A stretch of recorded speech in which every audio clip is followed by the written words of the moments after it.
नमस्कार मित्रों, मैं आचार्य सुदीप सुदर्शन आपका बहुत बहुत स्वागत करता हूं। आज की इस कक्षा में आपको हम बताने जा रहे हैं ग्रहों के अस्त होने के विषय में।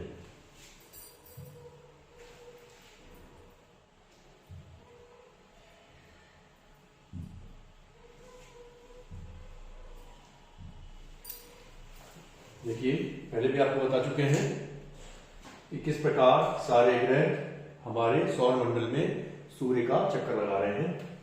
होता क्या है, जब भी कोई ग्रह सूर्य के काफी नजदीक आ जाता है तो वह अस्त हो जाता है, यानी उसका प्रकाश सूर्य के प्रकाश के आगे दिखाई देना बंद हो जाता है या सूर्य के प्रकाश में विलय हो जाता है, और उसकी जो प्रभाव है वह भी सूर्य देने लगता है, ना कि वह ग्रह। उसका प्रभाव भी सूर्य के अंदर ही समाहित हो जाता है। अलग अलग ग्रह अलग अलग अंश पर आकर के अस्त होते हैं। जैसे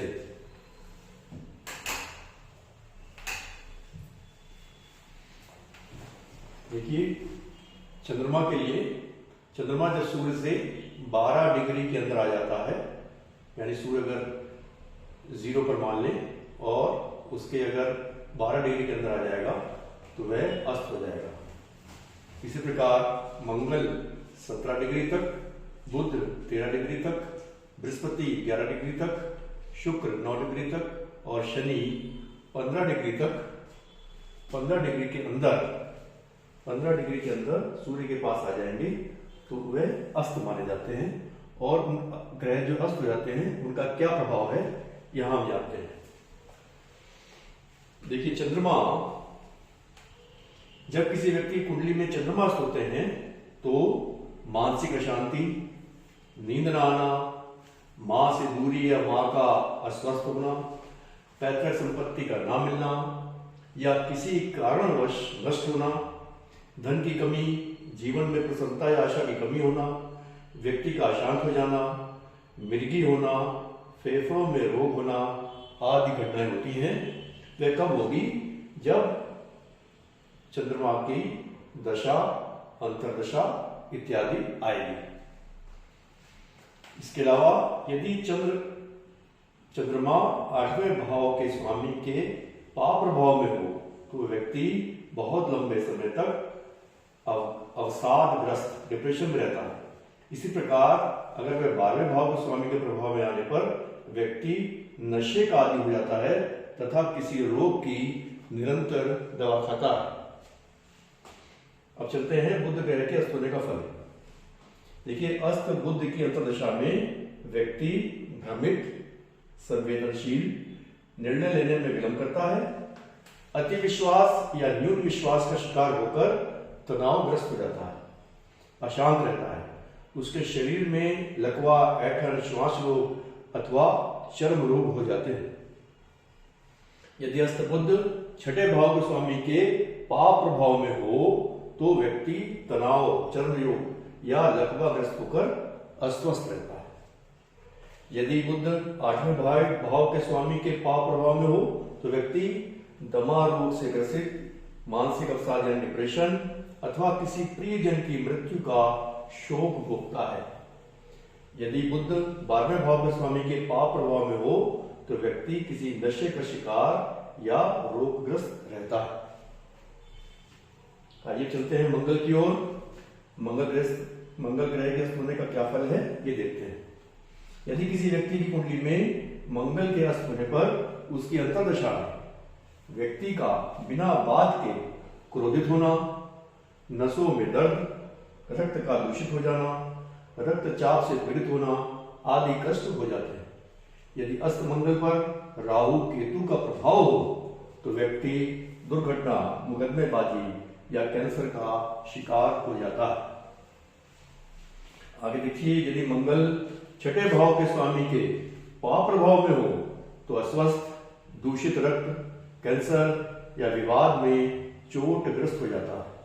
और इसी प्रकार 8वें भाव के स्वामी के पापग्रस्त प्रभाव में होने पर व्यक्ति घोटालेबाज हो जाता है, भ्रष्टाचार में लिप्त रहता है। 12वें भाव के प्रभाव के स्वामी होने पर व्यक्ति किसी नशीले पदार्थ का सेवन करने लगता है। आगे चलते हैं। बृहस्पति ग्रह के अस्त होने का फल। यदि किसी व्यक्ति की कुंडली में बृहस्पति ग्रह अस्त हो जाए, जैसे मैंने ऊपर बताया था कि बृहस्पति यदि सूर्य के नजदीक 11 डिग्री तक आ जाएंगे तो अस्त हो जाएंगे। तो बृहस्पति की अंतर्दशा आ जाए तो व्यक्ति के लीवर का रोग ज्वर से ग्रसित रहता है, वह अध्ययन से कट जाता है, उसकी आध्यात्मिक रुचि क्षीण हो जाती है, वह स्वार्थी हो जाता है। यदि अस्त बृहस्पति पर किसी दूषित प्रभाव हो तो वह पुरुष संतान से वंचित हो जाता है। ऐसा क्यों है? देखिए यहाँ पर जो चीजें आ रही हैं, अध्ययन, संतान इत्यादि, ये सब बृहस्पति के कारक, इन सब का बृहस्पति कारक है। संतान का कारक है, अध्ययन का कारक है। और यदि उस पर किसी दूषित ग्रह का प्रभाव आ जाता है, राहु का प्रभाव आ गया, शनि का प्रभाव आ गया, तो उसको कहते हैं पाप प्रभाव। पाप प्रभाव की वजह से उसके जो कारकत्व है वह कम हो जाता है, उसमें कमी आ जाती है। अब देखिए छठे भाव का, बृहस्पति के छठे भाव के स्वामी के पाप ग्रह के होने पर, छठे भाव में जो ग्रह बैठा है वह अगर पापग्रस्त है, सपोज मंगल है, और उसके साथ में अस्त बृहस्पति हैं, तो उसका क्या होगा? उच्च ज्वर, टाइफाइड, मधुमेह, मुकदमों में फंसना। क्यों? अब छठे भाव के जो चीजें हैं वो बृहस्पति अपने ऊपर ले रहे हैं। आठवें भाव के स्वामी के पाप भाव आने पर प्रतिष्ठा में हानि, किसी प्रियजन का वियोग, किसी बुजुर्ग की मृत्यु, क्योंकि आठवां भाव हमारे क्या दिखाता है? मृत्यु इत्यादि को आठवां भाव दिखाता है।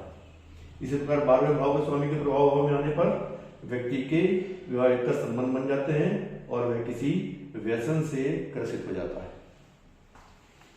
अब देखते हैं शुक्र ग्रह के अस्त होने का फल। जब किसी कुंडली में शुक्र अस्त हो जाते हैं, उसकी अंतर्दशा आ जाए तो व्यक्ति की पत्नी रोगग्रस्त हो जाती है, क्योंकि पत्नी का कारक शुक्र है, अथवा उसके गर्भाशय या बच्चेदानी में समस्या आ जाती है। व्यक्ति को नेत्र रोग, चर्म रोग से ग्रस्त हो जाता है।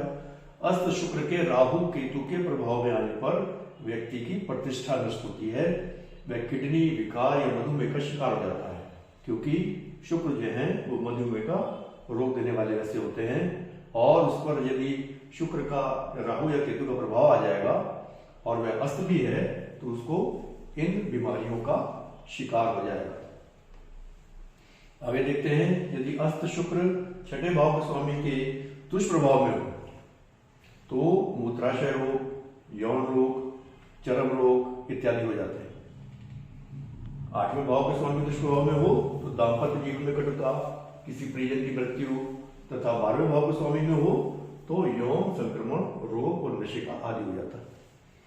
इस प्रकार देखिए सारे ग्रह हो गए। एक बचे शनि। शनि ग्रह के अस्त होने का फल क्या है ये देखते हैं। यदि किसी व्यक्ति कुंडली में शनि अस्त हो और उनकी दशा या अंतर्दशा आ जाए तो वह अस्थि भंग होने, टांगों या पैरों में दर्द, रीढ़ की हड्डी में दर्द आदि से पीड़ित हो जाता है। उसे कठोर परिश्रम करना पड़ता है, उसका कार्य व्यवहार नीच प्रकृति के लोगों से रहता है, उसकी सामाजिक प्रतिष्ठा समाप्त होने लगती है। शनि के राहु केतु से प्रभावित होने पर जोड़ों में दर्द रहने लगता है। अस्त शनि के छठे भाव के स्वामी के पाप प्रभाव में होने पर रीढ़ की हड्डी में दर्द, जोड़ों में दर्द, शरीर में जकड़न इत्यादि रहती है, मुकदमों का सामना करना पड़ता है। अस्त शनि के आठवें भाव के पाप प्रभाव में होने पर अस्थि टूट जाने, रोजगार में समस्या, किसी प्रियजन का अभाव हो जाना इत्यादि होता है। और 12वें भाव में किसी रोग से ग्रस्त होना और व्यसन में डूब जाना बताया गया है। ये सब हमारे ऋषियों ने अलग अलग श्लोकों में, मंत्रों में बताया है, जिसको मैंने यहाँ आपको समराइज करके दिखाया है। संक्षेप में कहें तो योग कारक ग्रहों का अस्त होना कुंडली को कमजोर करता है और मारक ग्रहों का अस्त होना कुंडली के लिए शुभ माना जाता है। मित्रों, आज इस विषय पर की जानकारी, आगे मिलते हैं अगले एपिसोड में। नमस्कार।